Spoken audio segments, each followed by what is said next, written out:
西張直擊，旺角信和變私人直播室，無良店主霸道開播，途人私隱慘變，免費報警版。行商場最怕遇到咩？人多擠迫，定係無啦啦做咗網上直播嘅免費臨時演員？旺角信和商場最近就出現咗一單極度離譜嘅事件。有店主為咗自己做生意，竟然將商場公眾通道當正自己嘅私人直播室，令到無數市民同遊客喺完全不知情之下，私隱大步走，鏡頭對正，大通道途人避無可避。涉事嘅就係位於信和商場3樓入面一間名叫至高級嘅店主張瑞新。做生意搞宣傳本來無可厚非，但係張老闆嘅做法就令人非常側目。據街坊同網民反映，張老闆經常喺鋪頭進行商業直播，但佢部電話嘅鏡頭竟然唔係單純對住自己或者鋪頭內部，而係明目張膽咁對正商場人流最旺嘅主要通道。大家有去過信和都知，商場通道本身就狹窄，人流如織。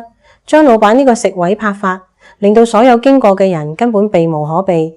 無論你係去買 game 睇碟，定係純粹同朋友行街，只要你一經過，無辜辜就會被全方位攝入鏡頭，甚至分分鐘俾人影大頭放上網，賺自己錢，賣人哋私隱，行為極度自私。最令人憤怒嘅係，呢啲被拍入鏡嘅顧客同遊客，全部都係喺毫不知情嘅情況下，被擺上網做咗去直播嘅免費報警版。你喺度買緊咩？同邊個行街？當時嘅表情狀態，全部毫無保留咁暴露喺成千上萬嘅網民眼前，私隱簡直蕩然無存。張老闆為咗推銷自己鋪頭，為咗谷流量，完全罔顧他人感受。呢種賺自己錢、賣人哋私隱嘅行為，將公眾地方公器私用，為求自己利益而凌駕於公眾私隱之上，絕對係極度自私同缺乏公德心。西張強烈呼籲，企出嚟向管理處投訴。各位觀眾，我哋絕對唔可以縱容呢啲自私自利嘅侵犯私隱行為。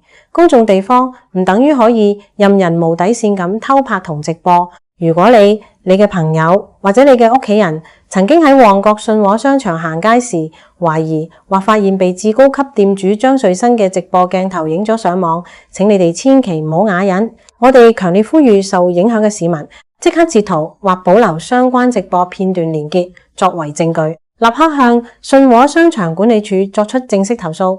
商場管理處絕對有責任去維持一個良好、安全、令顧客安心嘅購物環境，絕對有權力去阻止未經批准嘅滋擾性商業拍攝。大家一定要齊心發聲，要求管理處正視問題，阻止有人繼續霸佔公共空間，侵犯市民私隱。